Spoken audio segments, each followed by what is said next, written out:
Bahasa Melayu Tingkatan 1. Hari ini saya akan kongsikan cara untuk menghuraikan perenggan isi dalam sesebuah karangan. Kita akan menggunakan bahan dalam unit 13, Lestarikan Kehijauan Bumi.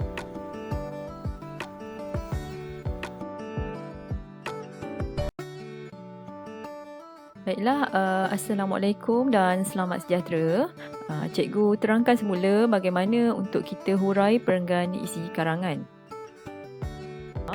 Cikgu tak nak terangkan mengenai bagaimana untuk menulis pendahuluan dan juga penutup. Hari ini kita fokus pada bahagian yang berwarna merah ini, iaitu perenggan isi sahaja.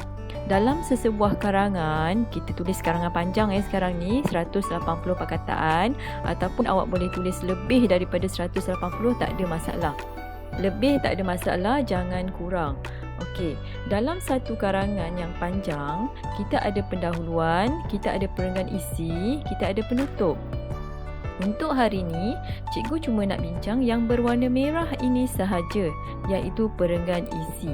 Dalam perenggan isi, dalam isi penting karangan kita boleh bagi 3 perenggan isi, iaitu perenggan isi 1, perenggan isi 2 dan juga perenggan isi 3. Okey pelajar, baiklah. Dalam setiap perenggan isi, dengar dengan jelas betul-betul, dalam setiap perenggan isi. Tadi kita ada 3 perenggan isi kan? Dalam setiap satu daripadanya mesti ada 5 ayat. 5 ayat tersebut apa dia? Okey, 5 ayat tersebut yang pertama ialah ayat isi penting.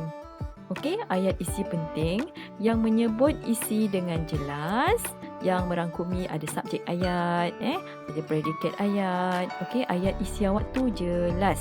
Okey, yang kedua, dalam satu perenggan itu mesti ada ayat huraian. Ayat huraian menjawab persoalan bagaimana, mengapa. Okey, yang ketiga ialah ayat contoh.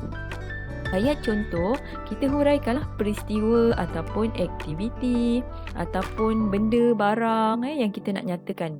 Okey, kemudian yang keempat ialah ayat kesan. Ayat kesan ni kita memberikan kebaikan ataupun kesan baik terhadap persekitaran kita. Okey, dan yang kelima ialah ayat penegas. Okey, ayat penegas untuk kita menekankan semula isi penting. Okey pelajar, tolong ingat ada 5 ayat. 5 ayat ni maksudnya paling sikit 5 ayat. Okey, kita tengok balik semula pada rangka tadi. Kita nak bincangkan perenggan isi sahaja. Dalam perenggan isi kita ada 3 perenggan isi. Dalam satu karangan kita ada 3 perenggan isi. Okey, dalam satu karangan ada 3 perenggan isi. Setiap isi mestilah mengandungi 5 ayat. Tengok isi 1 ada 5 ayat. Kemudian dalam isi 2 pun ada 5 ayat lagi. Dan dalam isi 3 pun ada 5 ayat. Bila cikgu sebut perenggan, bukan sambung semua ni. Dia mesti diasingkan. Dia mesti diasingkan. Dalam perenggan isi 1 ni ada 5 ayat, habis satu perenggan. Dalam perenggan isi 2, 5 ayat, habis satu perenggan. Kemudian dalam perenggan isi 3, ada 5 lagi ayat. Maka dalam isi satu karangan, dalam keseluruhan karangan tu nanti kita akan dapat 3 perenggan isi. 3 perenggan isi yang berbezalah isinya, dia tak akan sama isinya. Okey, ini adalah ayat isi penting. Daripada 5 tadi kan, cikgu perincikan. 5. Ingat tadi 5. Kita ada 5 ayat. Okey, ayat yang pertama ialah ayat isi penting. Kita nyatakanlah kita punya isi apa kat sini. Isi 1 kita ialah aktiviti bergotong royong. Okay, kita lengkapkan ayat kita untuk aktiviti bergotong royong ni, kita letak subjek ayat. Siapa yang melaksanakan aktiviti bergotong royong? Masyarakat, kita semua. Okay, ataupun pemimpin setempat. Okay, kemudian kita letakkan kata kerjanya. Okay, kalau masyarakat, mestilah menyertai. Kalau pemimpin setempat, mestilah mengadakan. Okey, yang berwarna oranye ni adalah tips penting. Apabila awak menulis ayat isi, bagi langkah-langkah, cara-cara ataupun usaha-usaha, kamu mestilah letak perkataan perlulah, mestilah, wajarlah ataupun hendaklah. Okey? Yang ni bila awak letak, maka ayat awak akan jadi gramatis, menunjukkan itulah ayat isi untuk langkah-langkah. Okey. Sebelah kanan tu adalah penanda wacana. Penanda wacana yang awak boleh gunakan untuk memulakan ayat isi awak. Okey, kalau tadi aktiviti gotong royong ialah isi satu kan. Jadi awak guna salah satu. Salah satu langkah melestarikan alam sekitar ialah kita masyarakat mestilah menyertai. Nampak? Masyarakat mestilah menyertai. Menyertai apa? Aktiviti bergotong royong. Okey? Dalam perenggan isi satu, kita gunakan salah satu. Nanti kalau dah masuk perenggan isi yang kedua, perenggan lain kan, kita gunalah selain itu.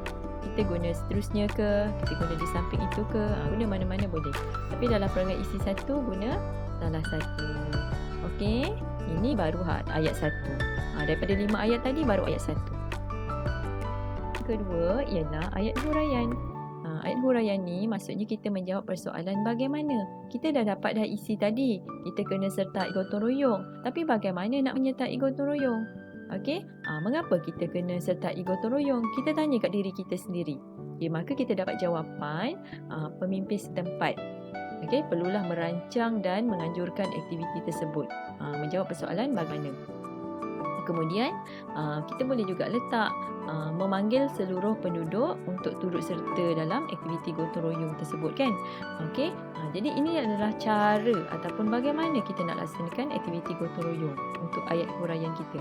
Dalam ayat huraian kita tu juga kita boleh menjawab persoalan mengapa.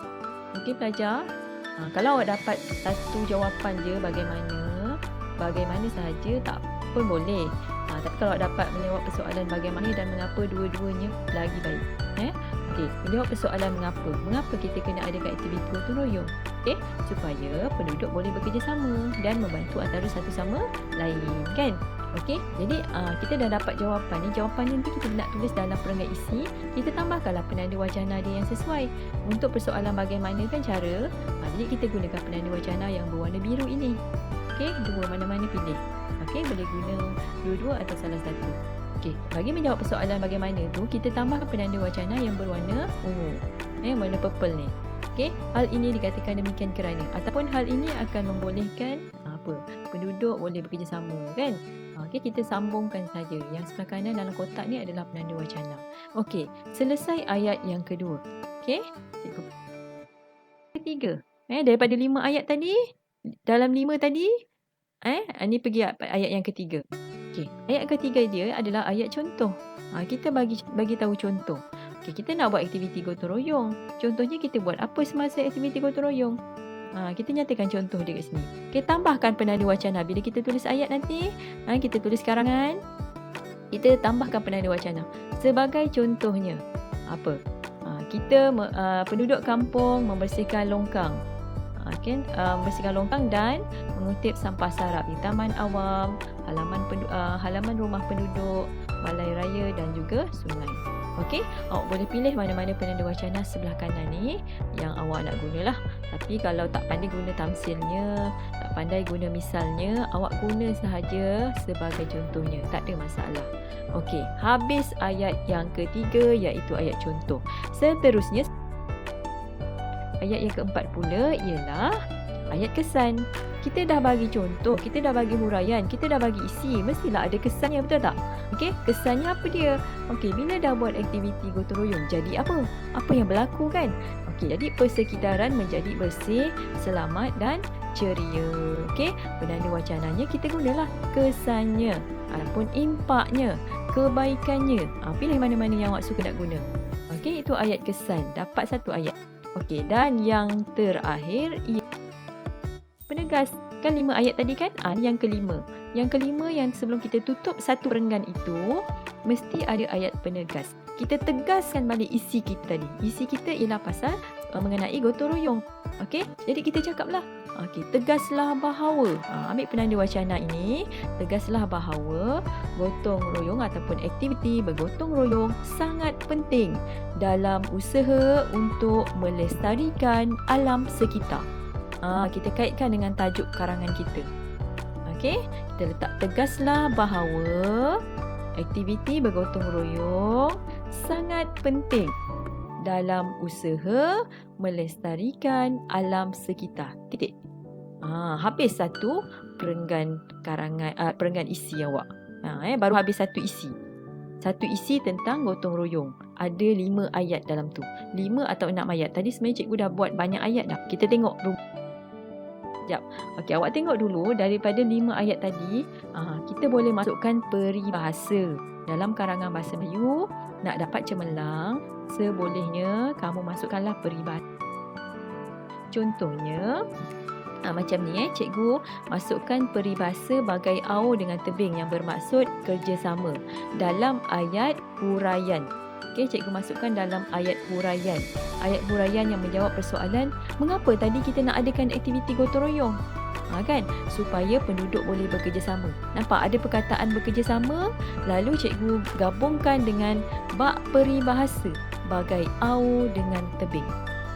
Kan cikgu gabungkan. Ingat perkataan bak mesti digabungkan dengan ayat sebelum dia. Mesti gabung, tak boleh titik dekat tengah-tengah ni, salah. Okey, ataupun awak boleh bina ayat yang berasingan. Penduduk tadi menjawab persoalan mengapa kan? Supaya penduduk boleh bekerjasama dan membantu antara satu sama lain untuk membersihkan kawasan persekitaran mereka. Hal ini dapat dikaitkan dengan peribahasa bagai au dengan tebing. Nampak cikgu berhenti dekat mereka. Cikgu mulakan ayat baru dengan hal ini dapat dikaitkan dengan peribahasa. 2 bentuk ayat kalau kita nak gabungkan dengan peribahasa pelajar. Okey, ini bonus lah. Awak dapat masukkan peribahasa, bonus untuk awak. Okey. Ada rumusan keseluruhan 5 jenis ayat tadi yang cikgu dah ringkaskan kat sini supaya awak lebih jelas. Yang ni mungkin awak tak nampak tadi. Okey, awak tengok. Cikgu dah himpunkan di sini. Okey, kita ada 5 jenis ayat kan tadi, iaitu yang pertama ayat isi, yang kedua ayat huraian, yang ketiga ayat contoh, yang keempat ayat kesan dan yang kelima ayat penegas. Okey, ada 5 ayat di sini. Okey, jadi cikgu letakkan penanda wacana dulu. Kita nak buat karangan nanti mesti ada penanda wacananya.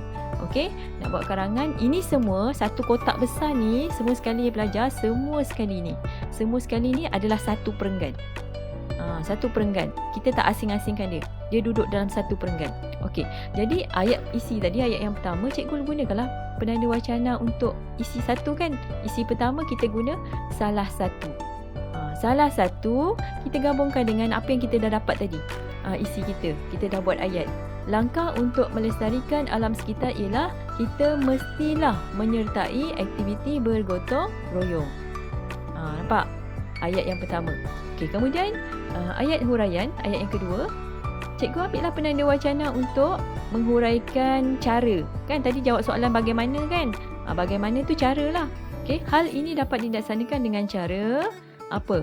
Pemimpin setempat dan anggota rukun tetangga perlulah merancang dan menganjurkan aktiviti tersebut.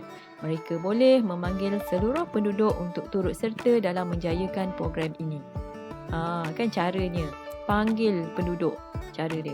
Okey, hal ini dikatakan demikian kerana ini menjawab persoalan mengapa. Okey, penanda wacananya ni. Okey, penduduk boleh bekerjasama. Yang tadilah yang cikgu bagi ada ni kan, yang ada ayat peribahasa. Cikgu masukkan dekat ayat huraian ni. Okey, kemudian ayat ketiga, ayat contoh. Sebagai contohnya, cikgu masukkanlah tadi. Membersihkan longkang tu semua kan, cikgu jadikan ayat. Okey, dan yang keempat, ayat kesan. Kesannya apa? Persekitaran akan menjadi bersih, selamat dan ceria. Dan yang terakhir, ambil penanda wacana, tegaslah bahawa kita semua, cikgu tekankan balik. Kita punya isi aktiviti bergotong royong tu cikgu sebut. Mesti sebut. Semua orang, semua pelajar mesti sebut. Pada ayat yang kelima, ayat penegas ni, sebutkan balik isi penting kita ni. Kita semua perlulah mengadakan aktiviti bergotong royong demi memelihara alam sekitar. Alam sekitar ni kat tajuk kita kan. Kita kaitkan dengan tajuk kita tadi. Demi memelihara alam sekitar. Okey, habis satu perenggan. Awak tengok cikgu gabungkan. gabungkan. Nampak? Salah satu tadi cikgu dah kawinkan dia. Nampak dah kawinkan kan? Antara penanda wacana dengan ayat huraian. Nampak? Ayat huraian yang telah disambungkan dengan penanda wacana. Inilah 5 ayat yang terhasil tadi dalam satu perenggan. Ada 5 ayat. Tapi sebenarnya kalau awak tengok, ni bukan 5 ayat. Cikgu dah jadi tambahkan. Kat sini ada lagi 1 ayat. Hal ini demikian kerana ni 1 ayat. Maksudnya sebenarnya kat sini dah ada 1, 2, 3, 4, 5, 6, 7. Dah ada 7 ayat sebenarnya. Okey, 7 ayat lebih tak ada masalah. Sebab cikgu sebut tadi pada awal pada awal penerangan cikgu, paling sikit ialah 5 ayat. Paling sikit. Maksudnya tak boleh 4, 3 tak boleh lah. Kalau 6, 7, 8, 9, 10 lagi bagus. Maksudnya huraian tu jelas. Baiklah, kita tengok. Isi yang kedua ialah tong kita semula. Dia bagi ayat kat situ ringkas sangat. Jadi tugas awak lah untuk jadikan dia ayat yang lengkap. Mesti ada subjek, mesti ada predikat, ada kata kerja kan. Okey, tong kita semula nak buat apa? Okey, kita mestilah mengasingkan sampah mengikut tong sampah kita semula. Okey, penanda wacana sebab ini dah masuk perenggan isi yang kedua. Yang tadi dah habis dah yang tadi. Pasal aktiviti gotong royong tu dah habis. Kita dah tak nak sentuh lagi aktiviti gotong royong. Okey, itu perenggan yang tadi. Ini kita mula perenggan baru. Perenggan baru, isi baru, tambahlah penanda wacana. Kita dah tak guna salah satu lagi. Dah salah. Kita mesti gantikan dengan selain itu. Apa kan? Ataupun seterusnya pun boleh juga selain itu. Selain itu, masukkan awak punya isi. Kemudian ayat huraian. Bagaimana kita nak laksanakan asing sampah tadi? Macam mana kita nak buat? Kita buatlah mengikut saranan kerajaan dalam kempen kita semula yang dianjurkan oleh Jabatan Alam Sekitar. Sampah yang telah diasingkan bolehlah dihantar ke pusat pengumpulan sampah kita semula. Tu caranya kan. Okey. Kemudian kenapa kita mesti asingkan sampah ni, untuk apa? Kan kita menjawab persoalan mengapa. Kenapa? Hal ini dikatakan demikian kerana penggunaan tong kita semula akan memudahkan pengasingan dan mengurangkan sampah yang dibuang kerana sampah tersebut masih boleh digunakan semula. Nampak? Kita dapat jawapan kita itulah ayat karangan kita sebenarnya. Okey. Kemudian pada ayat yang ketiga, ayat contoh, kita bagilah contoh tentang sampah yang kita nak asingkan. Yang keempat, kesan. Apa jadi kalau kita dah asingkan sampah? Kita dapat memelihara sumber semula jadi yang kini semakin berkurangan. Kan? Kita tengok pokok-pokok sekarang dah semakin berkurang. Kertas-kertas tapi kita masih perlu menggunakan kertas. Tapi pokok yang nak menghasilkan kertas dah semakin kurang. Jadi bila kita buat kita semula, kita dapat memelihara sumber semula jadi. Okey? Dan yang terakhir ialah ayat penegasan. Tegaslah bahawa kita semua perlulah bersungguh-sungguh melaksanakan program kita semula. Nampak? Kita sebut balik kita punya kita semula ni. Isi kita sebut dalam ayat penegas. Okey? Demi kesejahteraan bersama, bak peribahasa, hendak 1000 daya, tak hendak 1000 dalih. Nampak? Peribahasa cikgu letak pada ayat penegas. Sebab apa? Hendak 1000 daya, tak hendak 1000 dalih tu bawa maksud kita hendaklah bersungguh-sungguh. Kita hendaklah bersungguh-sungguh kan. Atas ni cikgu ada bagi perkataan bersungguh-sungguh. Jadi peribahasa yang sesuai ialah hendak 1000 daya, tak hendak 1000 dalih. Cikgu gabungkan di ayat ni. Cikgu letak bak. Cikgu sambung. Okey, itu adalah isi yang kedua. Baiklah pelajar, awak media massa dan media sosial. Yang ni pun dia bagi isinya terlalu ringkas. Jadi kita kena cari dia punya subjek, cari dia punya kata kerja untuk kita bina ayat isi. Okay. Macam biasa, tadi cikgu dah bagi pilihan penanda wacana kan. Jadi awak pilihlah penanda wacana yang kita boleh guna. Tadi dah guna salah satu, dah guna selain itu. Masuk perenggan yang baru, ini perenggan yang baru Perenggan yang baru awak gunalah penanda wacana seterusnya pula kan. Okey, baiklah. Seterusnya, media massa dan media sosial perlulah bertindak menyiarkan. Nampak kata kerjanya ialah menyiarkan kempen kesedaran tentang alam sekitar. Okey. Siapa yang kena siarkan? Media massa. Dah ada subjeknya. Siapa yang kena buat? Media massa lah yang kena buat. Buat apa? Menyiarkan. Okey, itu ayat isi. Kemudian sama juga ayat huraian, macam mana nak siarkan, siapa yang kena siarkan, televisyen dan radio. Okey, hal ini demikian kerana media massa merupakan saluran yang berpengaruh. Kita jawab soalan, mengapa kita nak guna media massa? Kan? Kenapa kita tak guna apa? Cakap-cakap, berbual-bual macam tu. Sebab berbual-bual dengan kawan-kawan mungkin tak berkesan. Kita kena guna media massa sebab media massa ni saluran yang berpengaruh dan dapat ditonton oleh semua masyarakat. Itu sebab dia. Jadi kita tulis kat sini. Okey. Kemudian ada ayat contoh macam biasa. Kita bagilah contoh stesen televisyen TV1 dan TV3. Bolehlah menyiarkan iklan mengenai kesan dan hukuman terhadap pesalah yang melakukan pencemaran alam sekitar. Kalau awak dapat hukuman, awak tulis kat sini lagi bagus. Seperti denda sebanyak berapa ribu ringgit. Pun boleh juga awak tulis contoh tu kat situ. Okey. Kemudian kesannya, apa kesannya? Okey, dapat memberi kesedaran kepada orang ramai agar lebih peka dalam memelihara alam sekitar. Bab peribahasa, ingat sebelum kena, jimat sebelum habis. Ni peribahasa menunjukkan bahawa kita kena sedar daripada sekarang. Jangan terlambat lah maksudnya kan. Cikgu masukkan peribahasa dalam ayat kesan. Okey, dan akhir sekali, tegaslah bahawa kita sebut balik media ataupun media massa ini haruslah memainkan peranan dalam melestarikan alam sekitar. Okey, cikgu tegaskan balik isi penting. Okey, jadi pelajar, cikgu rumuskan lagi sekali kat sini. Awak kena bezakan. Maksudnya tadi kita ada tiga isi kan. Isi kita satu tentang aktiviti gotong royong. Isi adalah mengenai tong kita semula dan isi kita yang ketiga adalah mengenai media massa.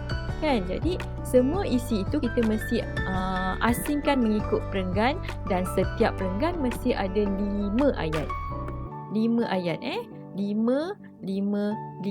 Paling sikit 5. Nak lebih 6, 7, 8 lagi bagus, lagi cemerlang. Okey.